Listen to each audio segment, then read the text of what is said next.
Bismillahirrahmanirrahim. Al-Fatihah bin Darqabul wal salah wa ala sayyidina Rasulillah sallallahu alaihi wasallam wa ala alihi wa sahbihi wa sallam ajma'in. Wa khususan ila hadrati Syekh Ahmad bin Muhammad Al-Tijani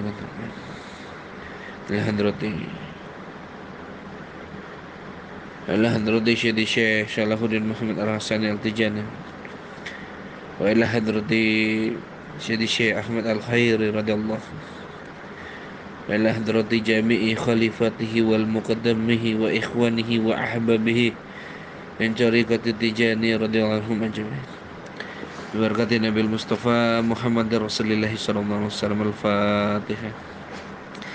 أعوذ بالله من الشيطان الرجيم. بسم الله الرحمن الرحيم. الحمد لله رب العالمين الرحمن الرحيم مالك يوم الدين إياك نعبد وإياك نستعين اهدنا الصراط المستقيم صراط الذين أنعمت عليهم غير المغضوب عليهم ولا الضالين آمين. اللهم صل على سيدنا محمد الفاتح لما أخلق والخاتم لما سبق ناصر الحق بالحق والهادي إلى صراطك المستقيم وعلى آله حق قدره ومقداره العظيم. Alhamdulillah, segala puji bagi Allah Tuhan semesta alam. Salawat salam semoga tercurah kepada junjungan kita Nabi besar Muhammad SAW dan juga kepada ahli keluarganya, semua keturunannya dan semua orang-orang yang mencintai beliau, sehingga kita mendapatkan syafaatnya kelak di dunia dan di akhirat. Amin Allahumma amin. Alhamdulillah, kembali lagi kita dalam kajian As-Surah sama majelis Darul Khatim, yang mana As-Surah ini memberikan wawasan tentang kita bahwa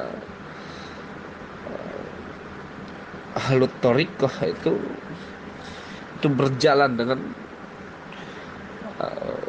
cahaya nubuwah secara zahir dan batin, sebagaimana telah dijelaskan pada kajian-kajian As-Surah sebelumnya itu. Sehingga kita bisa perlahan-lahan, pelan-pelan itu mendekatkan diri kepada Allah dengan zahir batin kita. Nah, yang mana itu semua nggak bisa kan kita lakukan kecuali semua itu kita awali dengan bertobat dulu kepada Allah atas semua kemaksiatan dan semua ketaatan kita. Nah, sehingga cahaya taubat itu menyelimuti zahir batin kita, akhirnya zahir kita mulai itu rapi dalam berubudiyah kepada Allah Subhanahu wa taala. Nah, dalam kajian langkah santri, kajian As-Surah ini, sahabat langkah santri, bahwa ada ungkapan itu bahwa wa khanaq bitarakil musyataha wal fakhiri min mata'amin wa malabisin wa manazilah. Artinya apa? Menerimalah apa adanya itu, dengan meninggalkan kesenangan nafsu dan sesuatu yang mewah, baik berupa makanan, pakaian maupun tempat tinggal. Di sini ungkapan dari para ahli tasawuf ini di dalam kitab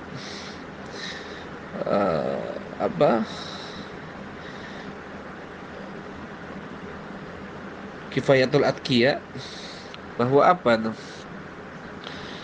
Bahwa taubat itu membuat kita mendapatkan sifat qanaah, menerima segala ketentuan dan takdir kehendak yang Allah berikan kepada kita, sehingga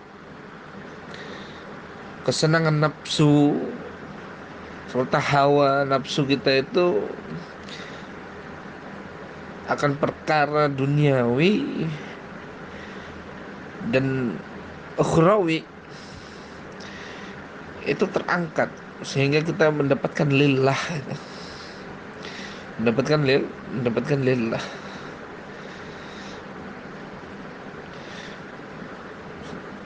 Tapi minim-minimnya sifat menerima ya, kalau seminim-minimnya kita ingin berkehendak ya berkehendak untuk selamat di akhirat itu khair. Seminim-minimnya kita bila kita mengharapkan sesuatu. Tapi itu sendiri hijab itu yang perlu dididik. Bila tidak, maka hawa nafsu kita memahami itu secara konsep eh, nafsu yang akan menggebu-gebu sehingga manusia itu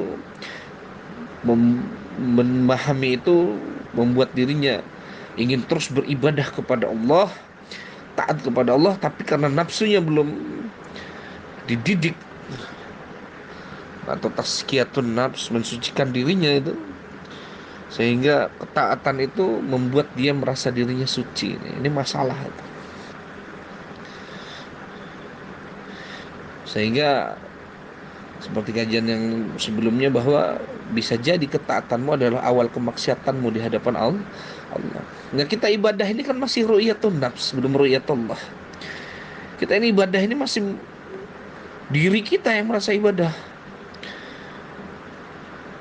Sedikit sekali manusia itu sadar bahwa engkau beribadah sebab anugerah Allah, sehingga kita bisa berwudu. Gak usah berwudu, bergeraknya jiwa kita untuk berniat melakukan ibadah itu anugerah dari Allah. Bukan kamu yang beribadah, tapi Allah yang menetapkan ibadah kepadamu sehingga engkau mensyukur. Sehingga setiap ibadah yang dia lakukan itu hanya sebagai bukti rasa syukur dia kepada Allah Subhanahu wa ta'ala. Nah, sehingga orang-orang yang qanaah itu condong kepada sesuatu yang berguna, bermanfaat, bukan untuk dirinya, tapi untuk mengenal Allah Subhanahu wa ta'ala. Makanya man yataluban ma laysa ya'nihi faqad fatalladina yannihi min ghairi i'tila. Barang siapa yang mencari sesuatu yang tidak berguna lah, maka akan segera kehilangan sesuatu yang berguna untuk dirinya itu. Makanya orang yang hanya sibuk kepada hawa nafsunya, dia kehilangan Allah itu dalam dirinya itu kan, seakan-akan kehilangan, padahal Allah tetap. Allah tidak akan pernah meninggalkan hambanya dalam keadaan baik ataupun buruk, tak akan pernah. Makanya ungkapan syariat itu menjadi tarbiyah itu buat manusia untuk mendekatkan diri kepada Allah. Tapi kalau semua tanpa guru, akhirnya ya udah, ketaatan itu bisa menjadi hawa nafsu yang memuncak suatu saat, sehingga takwamu bisa saja menjadi sebuah kezoliman dalam pandangan saudaramu yang lain. Nah, ini yang ngeri kan. Makanya orang yang tidak mendapatkan sifat qanaah itu, dia masih merasa dirinya yang beribadah. Dia nggak bisa melihat anugerah dan rahmat yang ada pada orang lain. Sehingga dia hanya bisa melihat anugerah dan rahmat hanya pada dirinya. Sehingga Allah itu hanya ada pada dirinya. Allah nggak ada pada orang lain. Rahmat Allah hanya ada pada dirinya. Sedangkan bagi dia rahmat Allah itu kepada orang lain itu ada syarat dan ketentuan. Nah, ini nih orang yang hanya berhenti agama secara zahir, sehingga itu menjadi penyakit rohaniah, koreng yang lama-lama membusuk. Akhirnya setiap hal dalam dirimu itu dihisap oleh Allah Subhanahu wa ta'ala. Akhirnya kita bukan mentuhankan Allah, tapi mentuhankan ibadah. Akhirnya kita bukan menuju kepada Allah, tapi menuju kepada pahala dan surga saja tuh. Sedangkan setiap niat ibadah kita ini secara lisan kita ucapkan lillah, tapi ruhaniah kita belum lillah.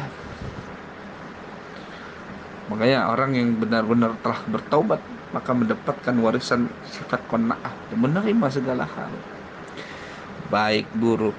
Dia nggak melihat banyak atau sedikit. Dia orang ketika dia berteman dengan orang kaya, ketika orang kaya itu memberikan uang 10 juta, orang yang cerdas itu nggak fokus dengan duit 10 jutanya, tapi bagaimana hubungan dia kepada yang memberinya. kepada yang memberi. Makanya orang yang memiliki teman orang kaya, tapi hanya sibuk dengan yang diberikan oleh orang kaya tadi, itu jiwanya masih jiwa anak-anak. Kenapa? Karena anak-anak itu orang tua memberikan kepada anak yang sesuai hawa nafsu anaknya tuh.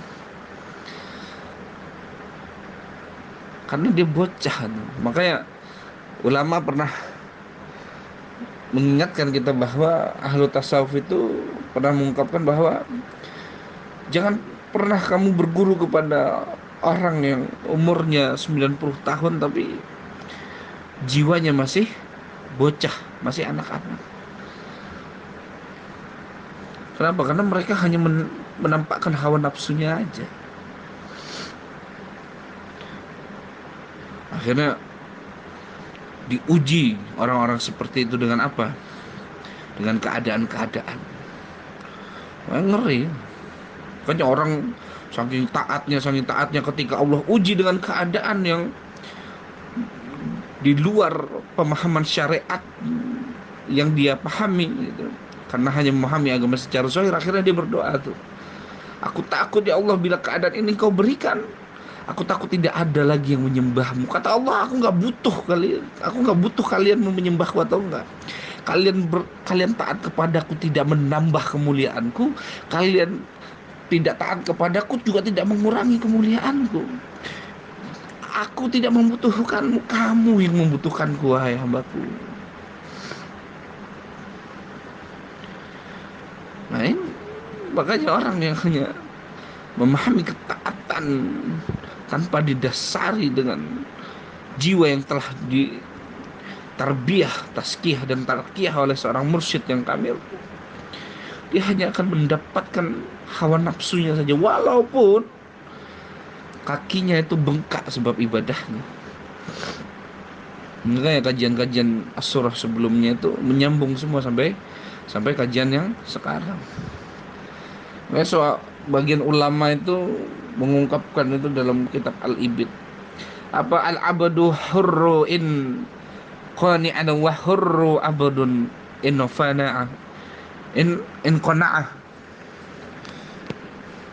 Yaitu apa? Al-abdu hur, seorang budak akan merasa merdeka tuh. In qani'a wal hurru abdun in qanna. Maka seorang budak itu akan merasa merdeka apabila menerima apa adanya. Dan orang yang merdeka akan menjadi budak apabila dia meminta-minta. Hidup kita ini terlalu banyak menuntut. Makanya banyaknya orang bercerai dalam rumah tangga itu. Sebab apa? Saling menuntut, bukan saling memberi. Makanya jangan sibuk dirimu itu tentang keburukan apa yang orang lain berikan padamu. Tapi sibukkan dirimu kebaikan apa yang sudah engkau berikan bahkan kepada orang yang buruk kepadamu. Makanya Nabi luar biasa. Makanya Nabi ketika diperlakukan buruk, wah Nabi gak pernah itu menghujat, enggak. Akhlak Nabi itu sempurna. Makanya sampai orang kafir Quraisy itu ngomong, ini manusia bukan ini. Diapain aja nggak ngeluh, diapain dihina dia tenang aja. Nabi tidak pernah mengeluhkan atau tidak menerima akan sebuah keadaan. Makanya ketika Nabi dilempar saja oleh batu sampai berdarah-darah di wajahnya itu, Jibril aja, malaikat yang tidak memiliki hawa nafsu aja nggak sabar menghadapi itu. Sampai Jibril berkata, ya Rasulullah, sampai menetes saja darahmu ke tanah, maka ku angkat gunung itu, kulemparkan kepada mereka. Tapi Rasulullah enggak, dia tampung. Lalu dia berdoa, ya Allah, semoga engkau beri petunjuk dan hidayah dari golongan mereka kelak. Makanya Rasulullah mundur satu langkah untuk menang itu seribu kali. Inilah akhlak baginda Nabi Muhammad SAW. Nah kita diuji hal buruk aja, susah menerimanya. Kenapa? Karena sifat aniniyah kita itu besar. Sifat aniniyah kita itu menempel sangat erat dengan zahir batin kita.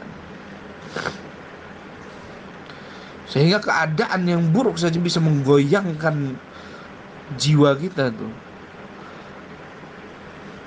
Akhirnya kita menghujah zaman dan keadaan. Padahal Allah di dalam kitab uh, Riyadhus Shalihin itu, dalam hadis qudsi itu, akulah zaman, kata Allah. Maka jangan kalian hina akulah zaman. Tapi kita mudah sekali menghujat. Kita terlalu banyak menuntut dalam kehidupan. Sedikit sekali kita memberi. Bahkan kita masih pelit untuk diri kita. Kita pelit untuk sesuatu yang bermanfaat bagi diri kita sendiri. Makanya gak ada tuh orang pelit. Yang ada orang tamak. Pelitnya kita itu sebab sifat tamak kita itu sangat besar. Karena aniniyah di dalam diri kita itu besar.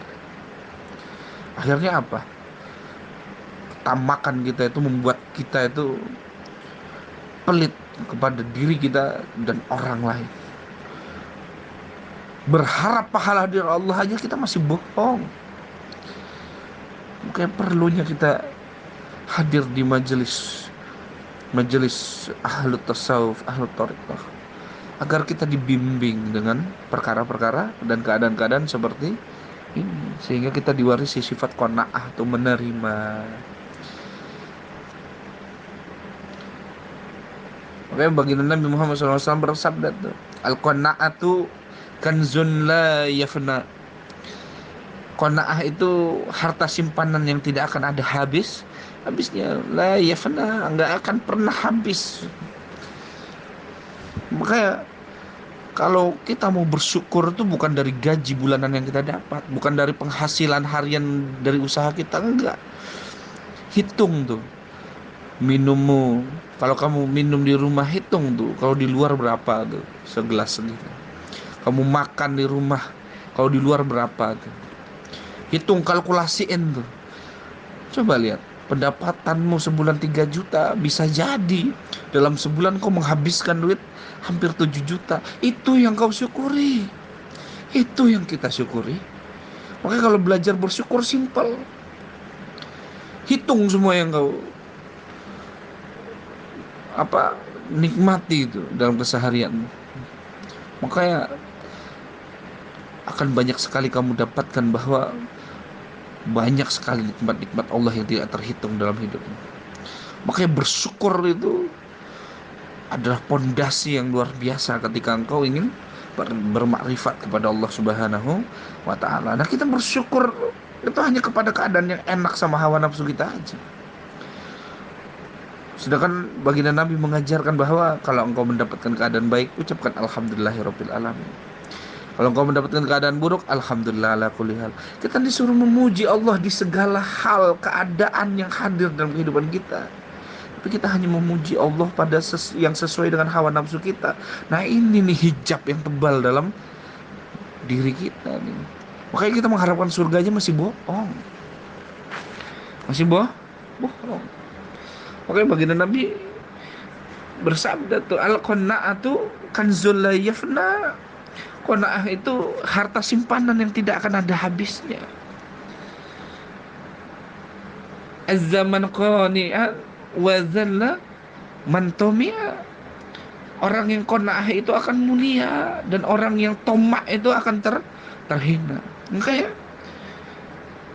kita banyak dalam di jiwa kita ini sifat tomak gitu. Makanya bab pelit itu nggak ada, yang ada bab tomak. Terlalu tomak sehingga kita pelit sama diri kita sendiri. Ibadah aja kita masih hitung-hitung. Makanya Imam Syafi'i radhiyallahu an itu dalam syairnya itu mengatakan, wariskuka la yafunuka bitawani walaysa yazidu fir rizqil ana. Rezekimu tidak akan terhenti dengan sebab tidak bersemangat dalam bekerja. Nggak akan berhenti, nggak. Kamu mau kerja keras, mau seperti apa pun nggak akan berhenti rezekimu. Dan kamu andai pun tidak kerja keras juga nggak akan berubah rezekimu. Dan rezekimu itu tidak akan bertambah dengan sebab bersusah payah. Kalau kita mendapatkan rezeki, dasarnya adalah hasil jerih payah. Maka orang-orang kuli sindang itu usahanya lebih mengeluarkan keringat itu lebih dahsyat.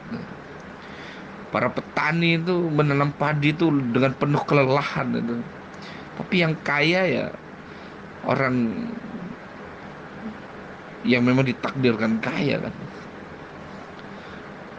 Padahal petani yang menanam padi. Tapi yang kaya siapa? Makanya rezeki itu nggak akan pernah berubah. Syariat menjelaskan ini halal, ini haram. Makanya masukkanlah makanan-makanan yang halal dan tidak syubhat, seperti kajian yang sebelumnya, agar cahaya taubat itu Allah pelihara di dalam dirimu sehingga engkau diwariskan sifat syukur dan qanaah. Makanya belajarlah bersyukur pada sesuatu yang sedikit. Kenapa seperti itu? Idza ma kunta dza qalbin qanu'i fa anta wa malikud dunya sawa. Ketika engkau memiliki hati yang qanaah, apa? Fa anta wa malikud dunya sawa. Niscaya antara dirimu dan penguasa dunia tidak ada bedanya. Makanya orang-orang kaya di dunia ini, biar kita sama derajatnya di hadapan Allah dengan orang kaya itu apa? Punya kita sifat qanaah, bersyukur. Karena yang membuat kaya atau tidak itu bukan banyaknya harta. Orang miskin itu mereka yang terus membutuhkan sesuatu. Nah, orang yang bersyukur itu kan gak banyak keinginannya. Orang miskin itu banyak keinginannya. Makanya orang kaya itu banyak keinginannya. Karena dunia, sifat hubud dunia itu membuat kita itu haus dan membuat keinginan itu kita besar. Sehingga apa? Setan itu meniup pada alam khayal dan hawa nafsu, memupuk benihnya sehingga aniniah kita besar. Akhirnya tomak tuh kita.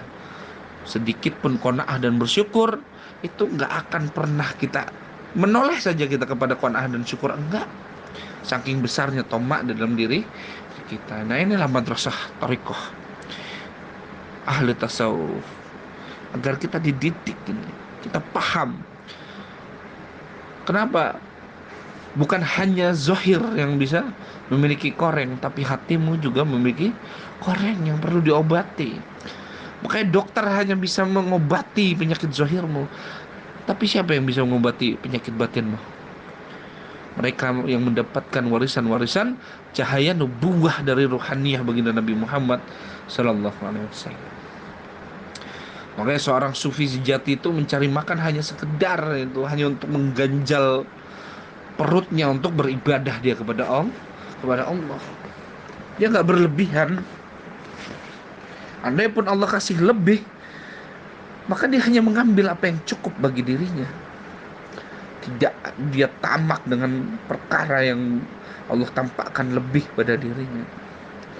Makanya suatu ketika itu ada kisahnya, Sayyidah Fatimah putri baginda Nabi Muhammad SAW itu tergopoh-gopoh gitu, menghadap kepada ayahnya dengan membawa sepotong roti kan. Lalu beliau Sayyidah Fatimah berkata, "Wahai ayahku ya Rasulullah, aku baru saja mendapatkan sepotong roti dan hatiku tidak merasa tenang sebelum membawanya kemari untukmu."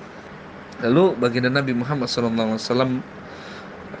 menjawab itu, berkata kepada Sayyidah Fatimah radhiyallahu anha, "Semenjak 3 hari yang lalu perutku sama sekali belum terisi makanan sedikit pun," kata Rasulullah. "Dan sepotong roti yang engkau berikan inilah yang akan mengganjal perutku."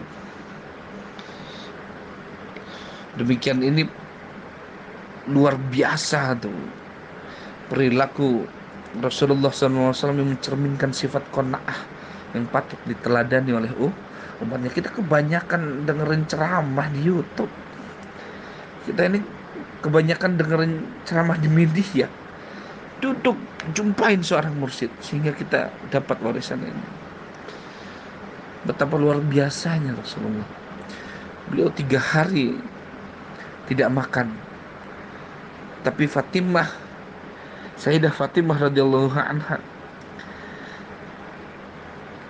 dia baru saja mendapatkan sepotong roti yang sangat kecil, dan mungkin saja keluarganya pun belum makan ketika itu, Sayyidah Fatimah, dan Rasulullah pun belum makan, tapi dia berikan roti itu kepada ayahnya. Kenapa Sayyidah Fatimah bisa melakukan hal itu? Sebab dia tidak memiliki sifat tamak.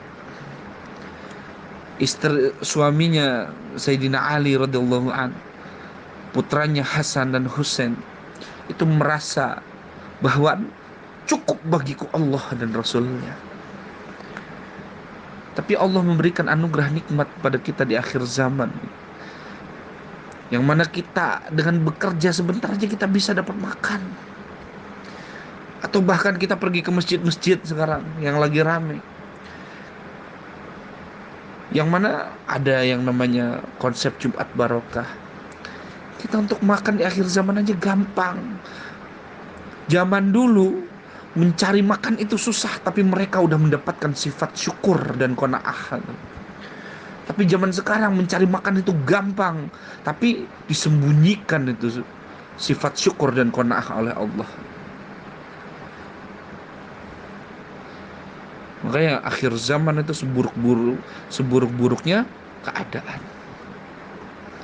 Makanya zaman dulu orang-orang terdahulu itu mereka udah mendapatkan cahaya-cahaya itu, walaupun mencari makan itu susah. Nah kita mau cari makan zaman sekarang ini gampang, tapi sifat syukur dan qanaah itu susah kita cari itu. Lalu kita mencarinya di dalam buku, di dalam YouTube, Facebook, TikTok, atau apalah media-media dakwah yang lain. Enggak, kita hadir di majelis ahlu thariqah sehingga kita dididik zahir batin kita untuk bertaqarrub kepada Allah Subhanahu wa ta'ala.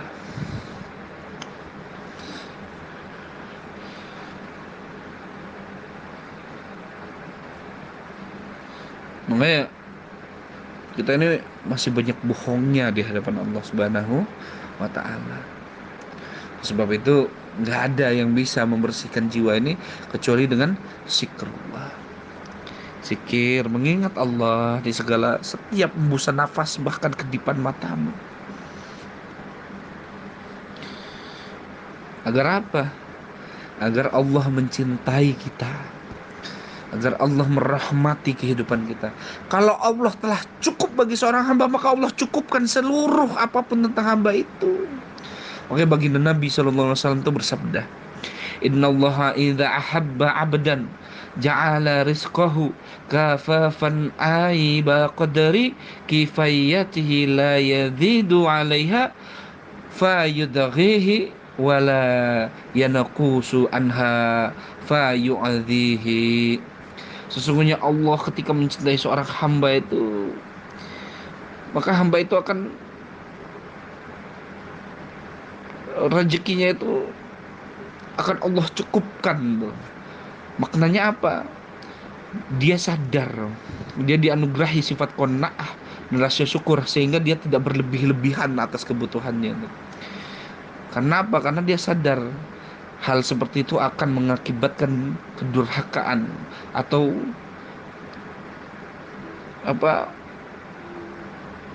membuat dia itu orang yang hanya mengambil sesuatu yang cukup untuk kebutuhannya itu, dia sadar bahwa ini bisa menyelamatkan dia dari kedurhakaan itu kepada Allah asbab atas keadaan rezekinya. Kenapa? Karena berlebihan akan sesuatu itu bisa menyebabkan apa itu? Walayan khudu anha fayu'adhihi. Itu hanya mengakibatkan sebuah penderitaan dalam kehidupan. Makanya orang yang menderita itu adalah orang yang selalu menuntut agar setiap kehendak dan hawa nafsunya tercapai. Nah, itulah orang-orang yang menderita. Dan orang-orang yang bahagia adalah mereka yang mengambil secukupnya dari limpahan semua rahmat Allah Tuhan yang Allah tebarkan kepada semua hambanya. Dia mengambil yang cukup baginya. Rezeki yang Allah tebarkan kepada hambanya, diambil yang secukup baginya, cukup bagi anak dan istrinya dan keluarganya. Lalu dia didik jiwanya agar takwa kepada Allah. Dia didik anak, keluarganya, istrinya, suaminya untuk takwa kepada Allah. Mereka mengingatkan dengan kasih sayang, mereka mengingatkan dengan rahmat.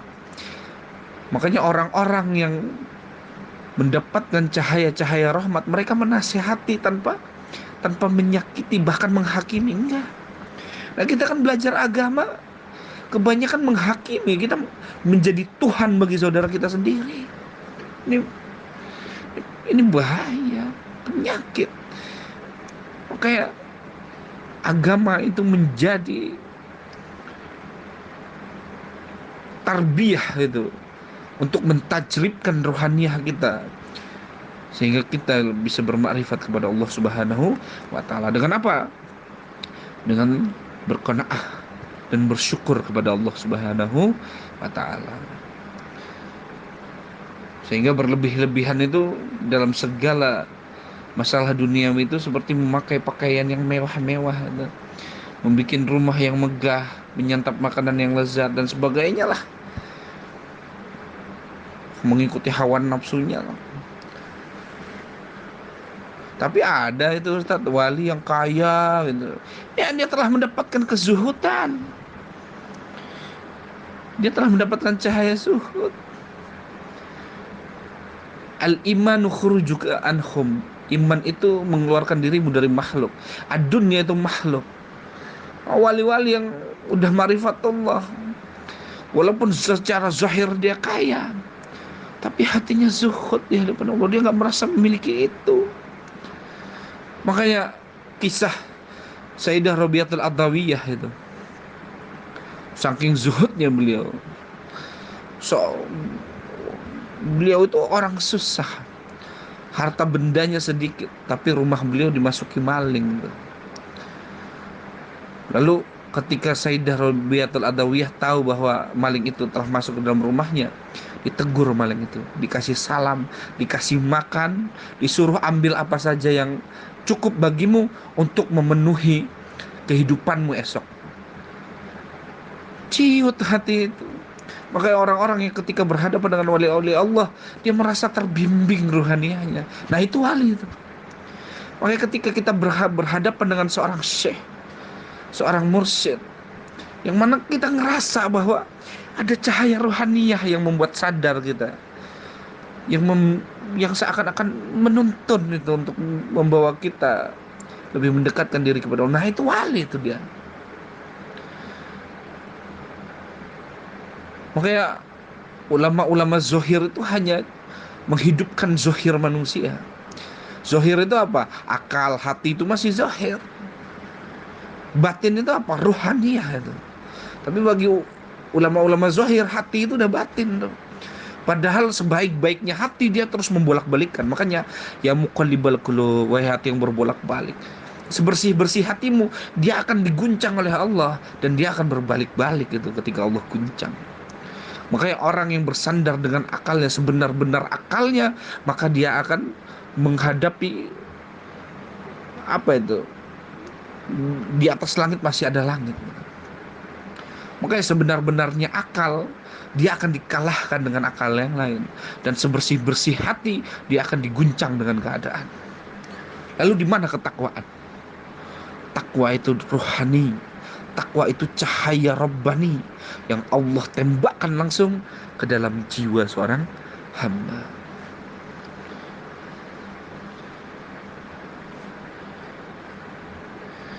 Makanya Sayyidina Ali bin Abi Thalib karamallahu wajhah itu